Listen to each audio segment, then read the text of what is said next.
முக்கிய செய்தி. நாம் தமிழர் கட்சியிலிருந்து விலகுவதாக அக்கட்சியின் மாநில மகளிர் பாசறை ஒருங்கிணைப்பாளர் காளியம்மாள் அறிவித்திருக்கிறார். தற்போது கிடைத்திருக்கும் முக்கிய செய்தி,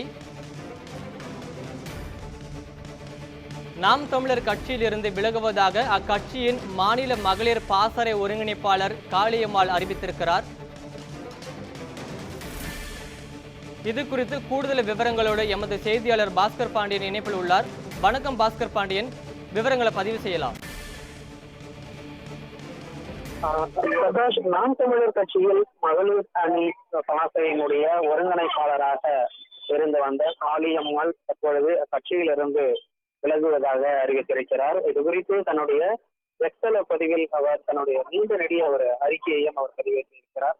அதில் இதுவரை இல்லாத கனத்த இதயத்தோடு எழுதுவதாகவும், கட்சியில் பயணித்த ஒவ்வொரு கணமும் உண்மையும் நேர்மையுமாய் உளப்பூர்வமாக குடும்பத்திற்கும் மேலாக நேசித்து வருவதாகவும் அந்த கடிதத்திலே குறிப்பிட்டிருக்கிறார். 6 ஆண்டு கால பயணம் எனக்கு அரசியல் ரீதியான பல அனுபவங்களை கொடுத்துள்ளதாகவும், பல உறவுகள் அக்கா தங்கையாகவும் அண்ணன் தம்பிகளாகவும் கிடைத்ததாகவும், என்னுடன் பழகிய விதங்களையும் எண்ணி மகிழ்வதாகவும் மகிழ்ச்சியுடன் அந்த கடிதத்தில் குறிப்பிட்டிருக்கிறார். அதோடு மட்டுமல்லாமல், நமக்கெல்லாம் இருக்கக்கூடிய ஒரு பெரும் கனவு தமிழ் தேசத்தின் வெற்றியும் அதனை மக்களிடம் கொண்டு சேர்த்தல் எனும் உன்னத நோக்கமும் தான் எனவும், அந்த நோக்கத்தை அடைய வேண்டும் என்ற பாதையில் நானும் ஒரு புதிய பகுதியாய் இணைந்து பயணித்ததில் பெருமை கொள்வதாகவும் தெரிவித்திருக்கிறார். ஆனால் இப்பாதை இவ்வளவு சீக்கிரம் முடியும் என நான் கனவிலும் நினைக்கவில்லை எனவும், கடந்த 6 வருட காலமாக ஒரு சமூக மாற்றத்திற்காக ஒரு பெண்ணாக இருந்து எவ்வளவு போராட முடியுமோ என் ஆற்றலையும் மீறி உங்கள் எல்லோர் அன்பாலும் நம்பிக்கையாலும் இந்த களத்தில் நின்றிருக்கிறேன்.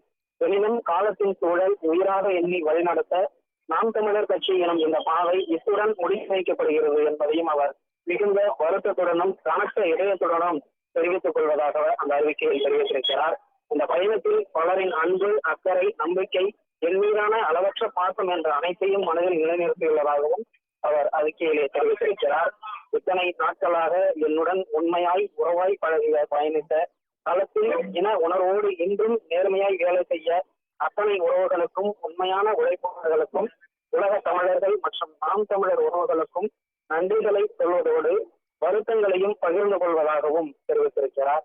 ஒரு சாமானிய குடும்பத்தில் பிறந்து இனத்துக்காக தமிழ் தேசிய களத்தில் ஓடிய என் மீது மிகுந்த நம்பிக்கையும் அன்பும் வைத்து களமாடிய உங்கள் அத்தனை பேருக்கும் என்னுடைய சிறந்தார்ந்த நன்றி என்றும் அவர் தெரிவித்திருக்கிறார். நெருக்கடிகள் நிறைய வந்த போதும் என் மீது நீங்கள் கொண்டுள்ள நம்பிக்கையாலும் நான் உங்கள் மீது கொண்ட அன்பினாலும் எந்த முடிவும் எடுக்காமல் அமைதியாக இருந்ததாகவும், ஆனால் இப்படி ஒரு முடிவை எடுக்க வேண்டிய சூழல் வந்துவிட்டதை எண்ணி மனம் வருந்துவதாகவும் அவர் வருத்தத்தோடு அந்த அறிக்கையிலே தெரிவித்திருக்கிறார். அவதூறு வெறும் வார்த்தைகள் தானே என்று நினைத்து அள்ளி தெளிப்பவர்களுக்கு மத்தியில் என் மீது அளப்பரிய அன்பு கொண்டு நேசிக்கிற உங்கள் அத்தனை பேருக்கும் நான் என்றென்றும் கடமைப்பட்டவளாக இருப்பேன். என்னுடைய இந்த முடிவு பலருக்கு வருத்தத்தை தரலாம், எனக்கும் தான் காலத்தின் வழிநடத்தை என்று அந்த கடிதத்தை முடித்திருக்கிறார். தமிழ் தேசியத்தை விளைக்கும் வழியில் அவருடைய பயணம் தொடரும் எனவும் இந்த அறிக்கையிலே அவர் தெரிவித்திருக்கிறார். நீண்ட காலமாக அவர் கட்சியிலிருந்து விலகப் போவதாக பல்வேறு அறிவிப்புகள் வந்து இருந்த நிலையில் அவரும் கூட அதை மறுத்து வந்த நிலையில் தற்பொழுது இன்று இந்த நீண்ட நெடிய அறிக்கையின் வாயிலாக அவர் எத்தனை நாட்கள் என்னுடன் உண்மையாய் உறவாய் பழகிய பயணித்த அத்தனை உறவுகளுக்கும் நெஞ்சார்ந்த நன்றிகளையும் வருத்தங்களையும் பகிர்ந்து கொள்கிறேன் என்று அறிவித்து நாம் தமிழர் கட்சியிலிருந்து விலகி இருக்கிறார். பிரகாஷ், கூடுதல் விவரங்களை தந்தமைக்கு நன்றி பாஸ்கர் பாண்டியன்.